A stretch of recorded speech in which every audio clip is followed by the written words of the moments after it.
हर दौर में दहरिया रहिया आहिनि थोड़ा घणा जेके अल्लाह जे वजूद जा इनकारी हुआ। इमाम आज़म अबू हनीफ़ा अलैहि रहम सां हिकिड़े मुनाज़रो कयो जेको दहरियो वक़्तु तय थी वियो। हुन जो दावा हुई त अल्लाह कोन्हे, हीअ शयूं ख़ुदि ब ख़ुदि आहिनि। ऐं जॾहिं त बाक़ी सारी दुनिया चवे थी त अल्लाह आहे, ऐं उहो ई मूजिद आहे, उहो ई मुरबी आहे, उन ई हुक्म सां सभु शइ ठहे थी। तारीख़ तय थी वई, वक़्तु तय थी वियो, जॻह तय थी वई। तमामु वॾो मेड़ मसइलो तमामु अहम हो। इन जे करे हिकिड़ो माण्हुनि जो वॾो तादाद जमा थी वियो ऐं हू जेको मुनाज़िरो दहरियो वक़्त ते पहुची वियो। इमाम अबू हनीफ़ा अलैहि रहम वक़्त ते कोन पहुता। काफ़ी देरि थी वई, माण्हुनि में चेमगुइयूं शुरू थी वियूं।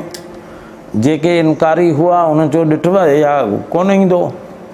ॻाल्हि इहा ई आहे त हीअ जहान पाणे पियो हले। ऐं जेके मुस्लमान इब्तिदान ते ख़ामोश हुआ, महमूल पियो कयूं मुख़्तलिफ़ असबाब ते, त हीअ थी सघे थो इन जे करे ताख़ीर थी हुजे। लेकिन उन्हनि खे बि शक पवण लॻा। काफ़ी देरि खां पोइ ॾिठूं त इमाम साहिब अचनि पिया। उन्हनि जे कुल्हे ते कुझु चादर आहे, अकेला ई अकेला अचनि पिया। मुस्लमाननि जे जान में जान आया त उन मुनाज़िर चयो त तव्हां एतिरी ताख़ीर करे छॾी, एतिरी देरि करे छॾी, तव्हांखे पंहिंजे नज़रिए ते शक हो तॾहिं तव्हां ताख़ीर कई आहे। हुन चयो त तव्हां मुंहिंजी पहिरीं ॻाल्हि ॿुधो। ताख़ीर जो सबबु हीअ थियो जो हिकिड़ी अजीब शइ वाक़ई थी वई। मूंखे हैरत में हुन विझी छॾियो। हुन चयो कहिड़ी अजीब शइ? चई त दरिया जे कप ते बीठोसि, हुते ॿेड़ी त हुई कान।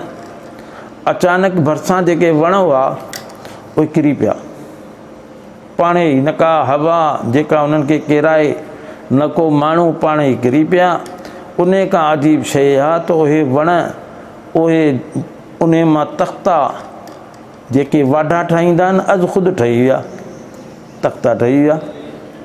वरी इन खां बि अजीब शइ, उहे तख़्ता पाण में मिली विया ऐं अहिड़े ढंग सां मिली विया जो ॿेड़ी थी वई। केर बि कोन पियो ठाहे, अॼु ख़ुदि ठहे पियो। वरी उहा ॿेड़ी अॼु ख़ुदि कंहिं माण्हू बिना दरिया जे कप ते कचे मां निकिरी, सुकीअ मां निकिरी दरिया ते आई। पोइ केतिरो सारो सामान हो सो अॼु ख़ुदि ॿेड़ी में अची वियो। आउं बि सुवार थियुसि ॿेड़ीअ ते ऐं पोइ ॿेड़ी पाणे हलणु लॻी। को मल्लाह ॿेड़ी खे हलाइण वारो कोन हो ऐं उहा ॿेड़ी अची ॿिए किनारे ते पहुती। इन हैरत जे करे ताख़ीर थी वई, पाणे अची बीठी, को हलाइण वारो कोन हो। त माण्हुनि त छा चयो, ख़ुदि जेको मुनाज़िरो चयो, ॾिठो केॾो कूड़ो माण्हू आहे। कॾहिं ईअं थियो आहे त ॿेड़ी ईअं ठहे बिना ठाहिण वारे जे ठहे, कंहिं न हुनखे ठाहियो हुजे, ऐं ईअं हले बिना हलाइण वारे जे, ऐं उन में सामान बिना रखण वारे मज़दूर जे ईअं अची वञे। कॾहिं थियो आहे? तव्हां ॿुधो आहे? सभिनी चयो त बिल्कुलु ईअं कीअं थो थी सघे। वाक़ई ख़िलाफ़ वाक़ई ॻाल्हि आहे। त इमाम साहिब चयो त जॾहिं हिकिड़ी ॿेड़ी बिना ठाहिण वारे जे अॼु ख़ुदि नथी ठहे, त हीअ एॾो सारो जहान आहे बिना ठाहिण वारे जे कीअं ठही वियो? आसमान कीअं ठही वियो? सिॼ चंड तारा कीअं ठही विया? हीअ बिना हुन जे ठही वियो। तव्हां पाण मञो था त ॿेड़ी ठाहिण वारे जे बिना पाणे नथी ठहे। फौरी उन्हनि ग़ैर मुस्लिमनि खे ॻाल्हि सम्झ में अची वई। ख़ुदि उन मुनाज़िर खे अची वई। उलमा लिखियो आहे उन्हनि सभिनी पंहिंजे पहिरें ॾोह ते तौबा कई ऐं सिदक़ दिलि सां इस्लाम में दाख़िल थियो।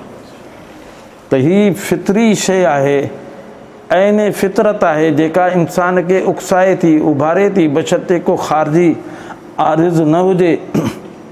त हिन जिनसार जो ख़ालिक़ आहे, साने आहे, उन खे असीं अल्लाह चऊं था, उहो ख़ुदि ब ख़ुदि आहे।